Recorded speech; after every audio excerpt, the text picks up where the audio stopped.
Hey everybody, what up? It is Scuff D, and I am back at my secret undisclosed location, which is the same place I do it every week. So if you can figure out where that is, you'll know the secret.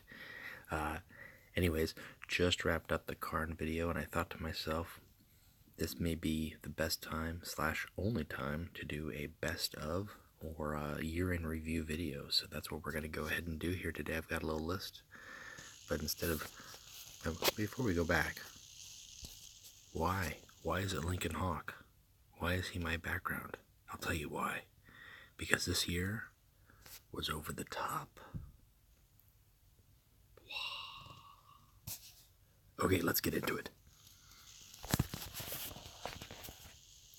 And yes, the whispering is back on. It's nighttime. It's the right time. And that means the kids are asleep.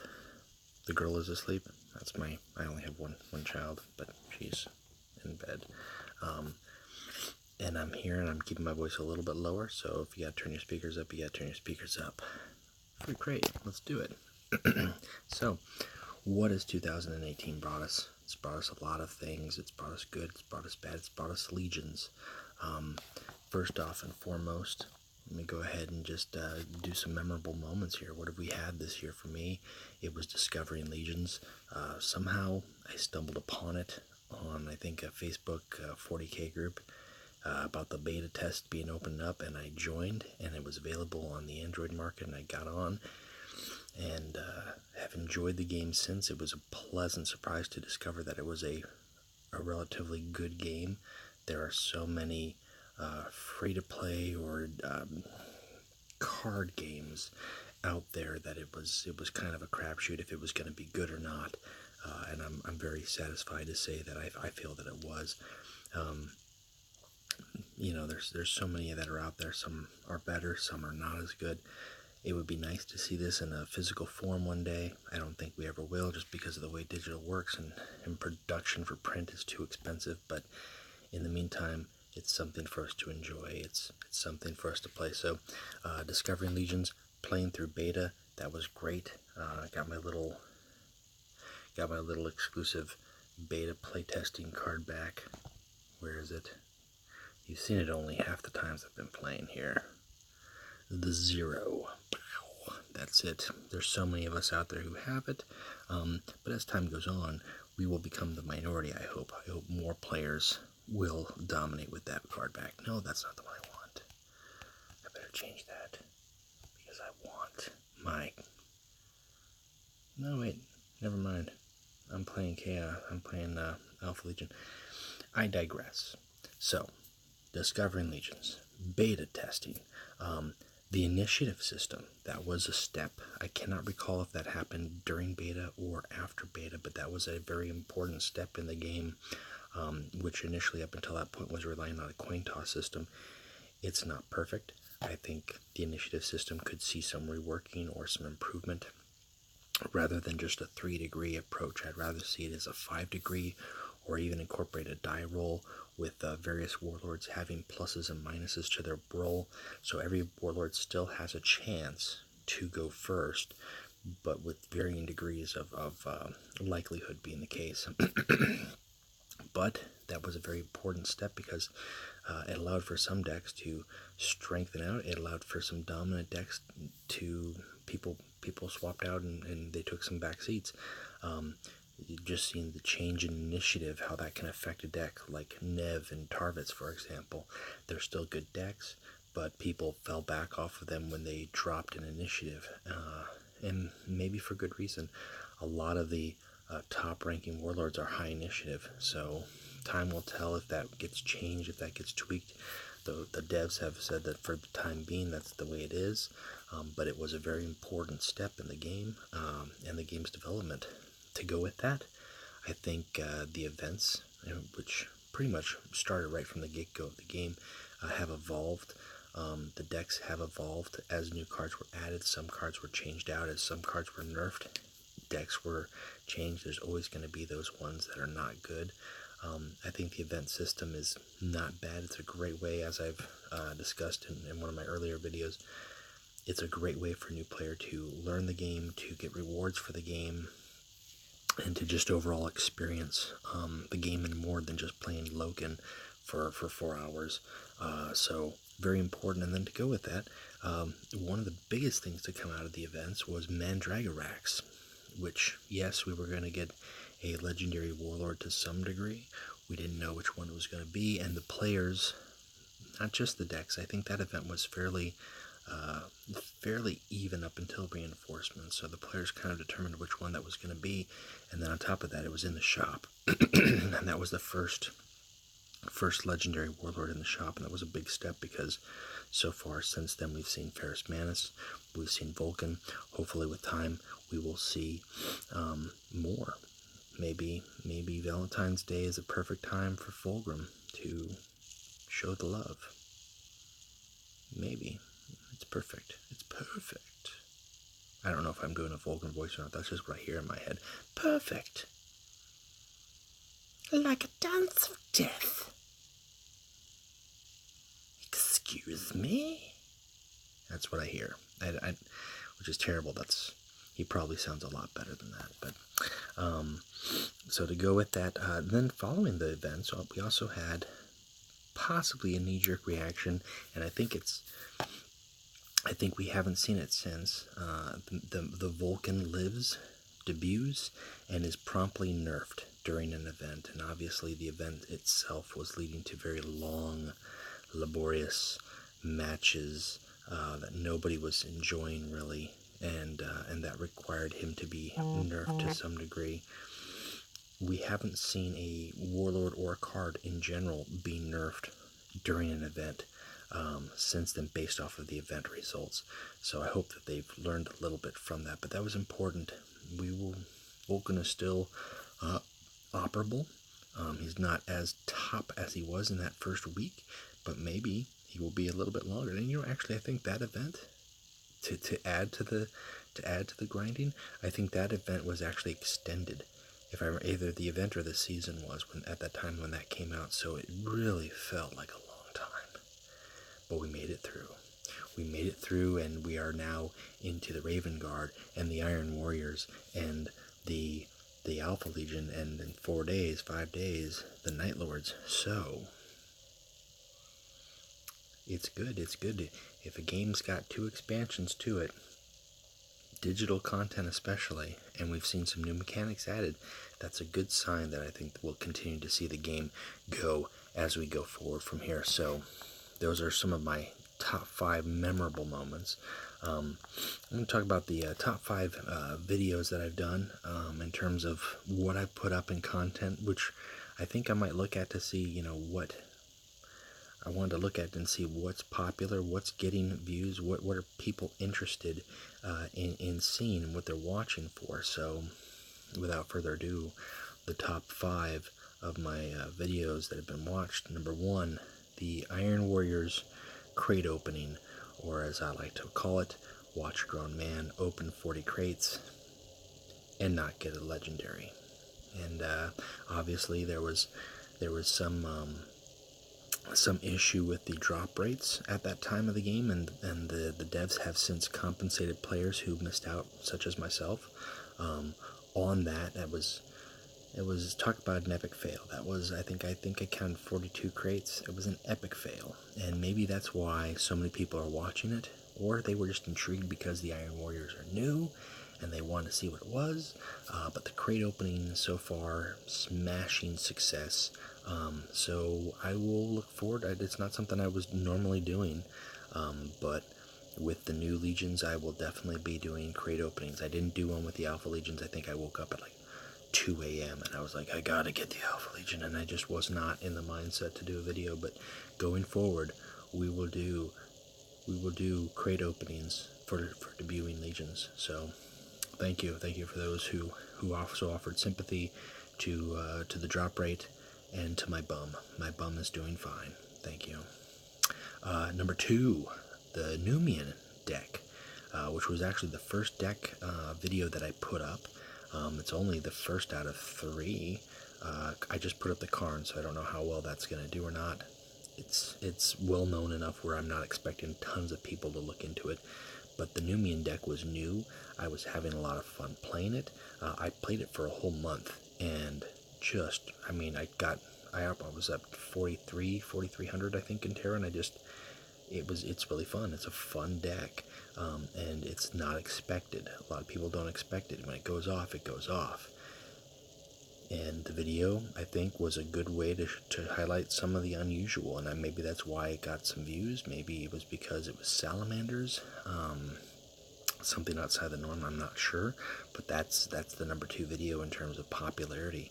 Number 3 was the Raven Guard card by card, which is which it just was the most recent card by card I did, and obviously Raven Guard are very popular. They're very good and easy to play. And it was actually one of my longest card by cards, and I think, I'll be honest with you, I think I might have done that a little tipsy. I'm not sure. I think I might have had some apple cider and some bourbon. I can't recall. My memories are fuzzy, so maybe. I don't think it was a super fun video, but enough people tuned in on it. So anyways, Raven Guard card by card, followed by the Chaos card by card, which is actually quite surprising. I was surprised that Chaos, as a neutral faction, outshined some of the other card by card lists, but a lot of people tuned in on that and wanted to check it out, and I maybe was talking about some of the particular demons or the various Chaos cards which are clutch in terms of comboing or just fitting into any deck. I'm not really sure. So that was number 4, and then rounding out the top 5 was the Fulgrim Changers deck, which was my second deck to go up. And again, just one of the various ways to play Fulgrim. The video itself, I think, kind of highlighted that fairly well. And that's the number 5 popular. So we've got 2 card by cards, we've got a crate opening, we've got 2 deck types. So it's kind of everything except for the little, I only did, I think, 2 or 3 of the little updates or, little tech advices and stuff like that. And those are small anyways. There's not too many changes forthcoming in the game. So look forward to seeing more of those. If you have got a deck that you would like me to go over, a warlord that you're looking for, some specific, like a specific video that you would like to see most of, if I have it, Primarchs I'm missing a few Primarchs, so, but, leave it in the comments. I'll take a look. I'd like to make a list as far as what people want to see videos of.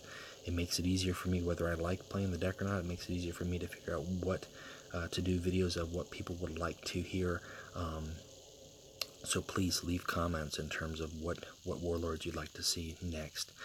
Also, to go with that, if you've got some things that you would rather not see, put those up there too. I'll take that into consideration. I'll tend to stay away from, decks that are super overplayed. If it's a piece of cake and something that you're too familiar with and you don't want to pay the time to watch it, I totally understand. Rounding out as an honorable mention for the top videos, I think, are the Death Guard and the Salamander card by cards. And those actually, I think, have spiked up. Not 100% certain on this, but I think videos on those, or views on those, actually spiked up a little bit after Mortarion and Vulcan were available in the shop. So that makes me feel good, not because people are watching, but if that is the case and it's attributed, somebody gets a new warlord, and they go look up to find out some information about it, and maybe they come across the video and they watch the video, and maybe it gives them some useful information, some tips. So it makes me feel good that people might be using that as a resource to learn and to get some more information. I haven't done Mortarion yet. I mean, I've played him tons. I've played him in the event, and as I've said, he's not quite my playstyle, but I would like to do a Mortarion deck. But I hope those 2 videos were helpful for people, and it's nice to see that's the case. Maybe as time goes on, we'll see some other stuff come up. I don't know. So, top 5 vids, honorable mention. Let's go into my little list here, the gone but not forgotten. Top list of things that I could think of that happened that were a little sad, or maybe we weren't. For instance, the Summer of Angron.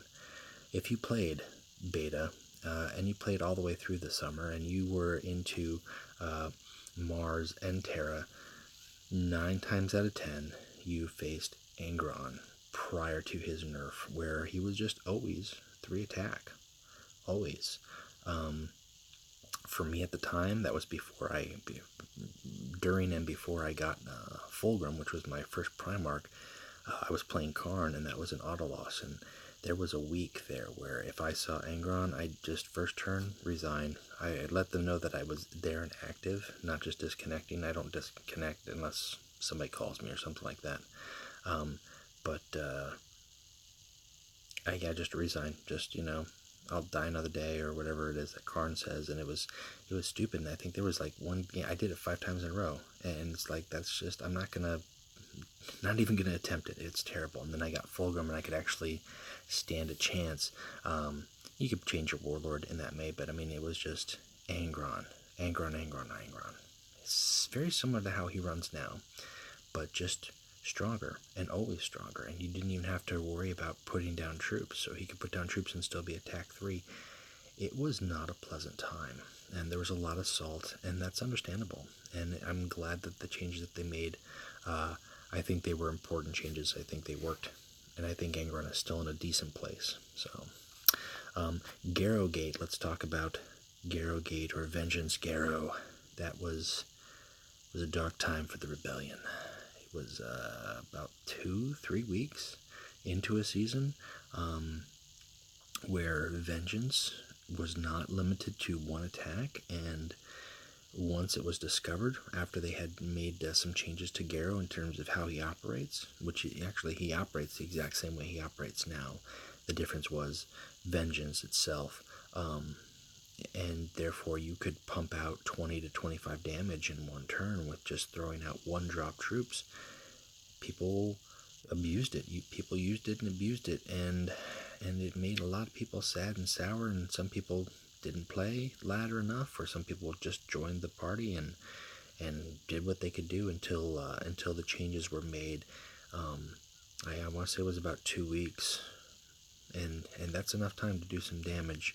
I don't know if we lost players over it, but it was not a fun time. I think I faced a couple Garrows, and I was playing Korax, and I think I won 1, and it was a tough game.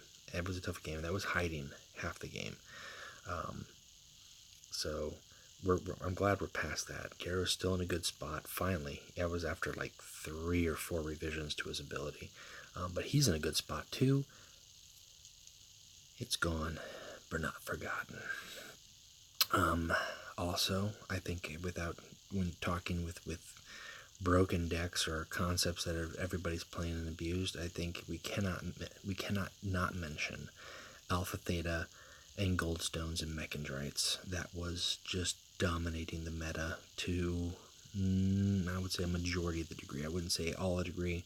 The few decks I had, I didn't run it. I had the cards, I just didn't run it. I talked about it in some of my earliest videos before they made the changes to Alpha Theta, making his ability a relentless ability, and changing up the way the Bloodthirst Mechandrite works, and instead giving it Cleave as opposed to +3 attack, or Bloodthirsty. They still get +3, right? Yeah, they still get +3, they just don't get Bloodthirsty. But that was just a dominant time where we were seeing those decks who could burst out 20 damage late game. There's no way to answer that with an unstoppable card and a 5 energy, 6 energy combo. So I think the changes that were made to that's still a potential, but it's not as easy to do. It's not as guaranteed to do. There are better ways to do it. Tarek has evolved since that point. Tarek was the main culprit. He wasn't the only one, but he made it more difficult. You could use it in just about any deck. It was neutral cards, so it wasn't impossible. But I think the Sons of Horus just profited on it better because they could draw into it faster. But those days are done. Those days are done. The changes have been made. You may still complain about Goldstones. I think Goldstones are an important card, whether we like it or not. They're a neutral card. They're available to everybody, and they're not going away anytime soon. I love Goldstones. love them, but I see the importance of them. I do, and you should too. And we're thankful that the mechandrites have been changed. And honestly, I think that +3 health mechandrite that can be clutch sometimes. So there you go. Gone, but not forgotten. And then rounding out my list of gone but not forgottens, for me, and I don't know about anybody else, but I would like to take this time to remember Fulgrim's Whispers and Corax's Reckonings. They went from playable and potentially overpowered, it depends, to non-existent. I don't think there's I mean, you could play into it, but it's really, at this point, it's a last ditch, buy you 8 health turn. It's nothing to build around at all for either of them, and that's kind of sad. That's kind of sad. You can see any of the other warlords use their Reckoning or Whispers more often than you will ever see those two. Granted, they are both at the top of the tier without it, but there was a nice time where it was a 50-50 shot that Fulgrim was going to ascend to Demon Prince and start draining health. There was a 50-50 shot that once you got to 7 health, Corax was going to stealth, and that was the end of the game. Very similar to a Pride of the Emperor situation. And those times are over. They're over, Jay. Gone, but not forgotten. And last but not least, whether it's an honorable mention or not, the event warlords that we've seen that have not joined us in the game. There's too many to list, really, and when I say too many, there's probably like more than 5, but I can't remember some of the names of them. We had the Plague Marine. We had Aksub, I think is how you pronounce her name, the Chaos Chick. We had the Silent Sister. We had, Grolgor was a warlord there for a while. We had, I'm blanking the name of the Luna Wolf who did the front line. He was kind of the predecessor to Amadeus Duquesne. We had him. We had Axmund Horus. We had the early version, the young version of Abaddon with Berserk. We had the Lone Wolf, or the survivor version of Loken, if you will. We had Cyrus Murtog. We've had Autok Moore. Am I forgetting some? I probably am. We've had the tanks, the Abraxas, the Mordant, the Chaos Warhound. Who else have we had? We just have recently had Axelis, the Iron Warriors, or the Iron Hands tank. We've had the Sons of Horus tank. We've had some interesting warlords, some interesting event warlords, and I'd like to see some of them enter the game. Eventually, I'd like to see all of them enter the game, but realistically, some of them are just better off in a bottle. Some of them can do really good in an event, and some of them just don't operate well at the event at all. For instance, what's his face? The World Eater. That was just in the last 2 events, I want to say. Why am I'm spacing his name? If you know his name, shout it out. He's the guy with the cleave. Cleave 1. And he's okay in an event, but outside of that, he's not going to play any different than Angron and Karn. So why have him? Caleb Decima. I'm just going to say Caleb Decima with the 35 health. And he's in the game, but I missed that 35 health. That made a big difference. Gone, but not forgotten. I'll do a little wish list here. I've got a little wish list for things I'd like to see in 2019. Maybe some of you have also got things that you'd like to see in 2019. I'd like to see Imperial Fists. I know they're way down the ways to Terra, but technically they could also we could also see some Imperial Fists there at Pharos or Fall. I don't know. I'd like to see. They're my favorite legion in terms of the legions. I'm a Son of Dorn, loyal Son of Dorn here, so I'd like to see them. I'm looking forward to seeing the Blood Angels. I'd like to see them add a serious campaign mode. I know the game is player versus player.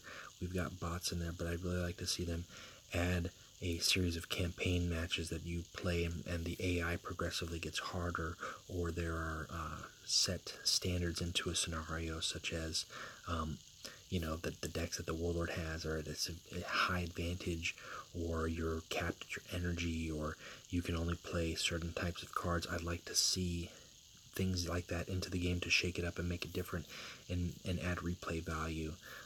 I'd like to see something like that. To go with that, I'd like to see more rewarding challenges. I'd like to see more challenges for players. Hang on here. No. I'd like to see more of these trophies added, I'd like to see some changes and upgrades made to the reward crates. I mean, let's be honest, that's been mentioned numerous times. I'd like to see those changes. I'd like to see a trading system implemented. I don't know. They've talked about it briefly. I think the devs have addressed the question. I don't think they've answered the question yet. That could be potentially danger if it's not done right. So I hope that it's done right if they do implement something like that. But I think it is important because it allows for replay. It allows for more player interaction. I'd like to see more effective mechanics added to the game. We have seen quite a variety, and I'm not saying more mechanics just for the purpose of them. They've got to have a point, and they've got to be good. We are finally seeing cards interacting with the other players' decks. That was, in a way, the first card to really do it was the... No. Here we go. Precision Bombardment was actually the first card, if you look at it, that got shuffled in, and then you redrew. And that was the first thing that I can recall. I don't think there was any other card that shuffled in itself and then redrew, therefore creating that deck interaction, which we're now seeing with the Alpha Legion in terms of their traps. And the Secret Order, the predecessor to Secret Order, obviously was Possession. So the groundwork has been laid for negative things. I'd like to see, a discard pile concept. There's so many things that we haven't utilized, a bluff system or a discard system in terms of like a random discard and reshuffle from a player's hand. Cost increases. We've seen that in the terms of shield generator, but what if there were tactics or troops that affected the cost of troops or cards in general? There's just so many ways to go with the game. They've got to make sense. They've got to be good. Then they've got to be implemented right. Otherwise, people are going to cry foul. But I really am looking forward to seeing more of that. There's so much to it, and every Legion is different to some degree, and it keeps the game going. It keeps the game fresh. We've only got, and we know we're going to get more neutral factions. Well, I wouldn't say neutral factions, but maybe we'll see the Sisters of Silence. Maybe we'll see the Adeptus Custodes. We'll definitely have a lot more Legions to see. I expect this little column here with these icons to either have a third row to it, or you have the option to scroll down soon. I hope that we get to see more card slots, and that's always a good thing. Or deck spaces, I should say, deck spaces. So that's what I'd like to see in 2019. I hope those are the popular choices for most of you.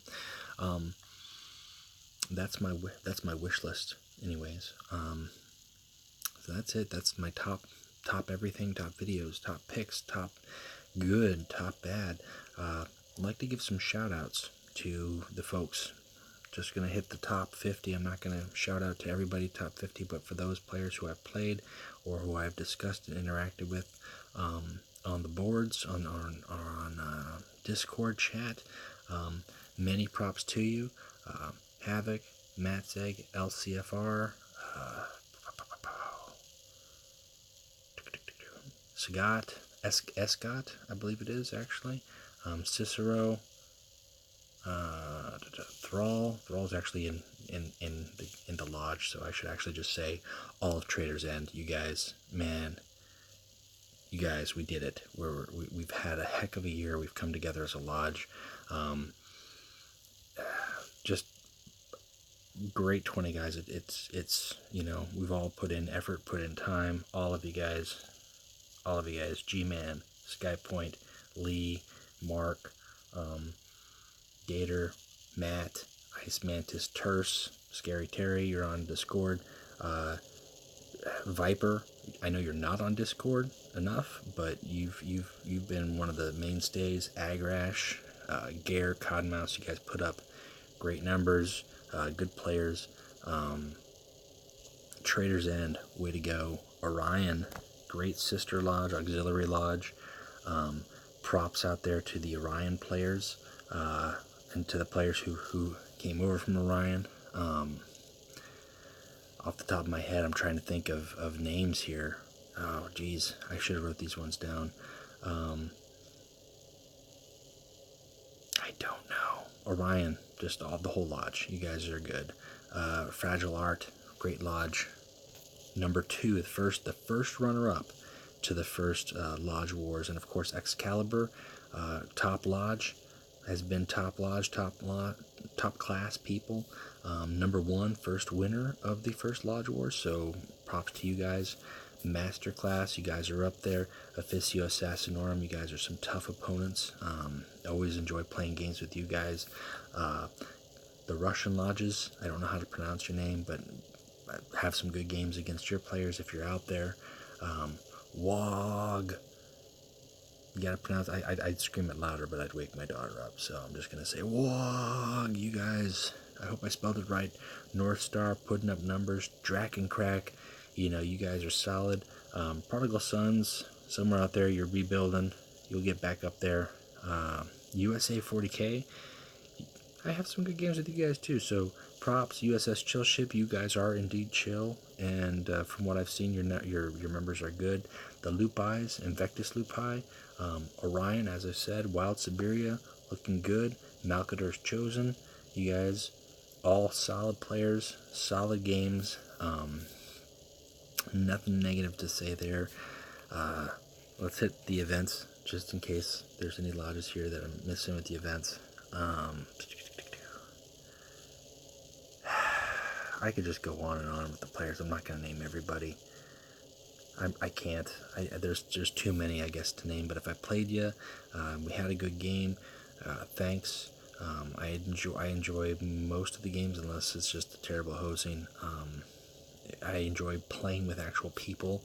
I don't enjoy a night where all I'm getting is bot matches. That's fine for a daily, but I'd rather get the actual interaction and test some things out. So more power out there to you.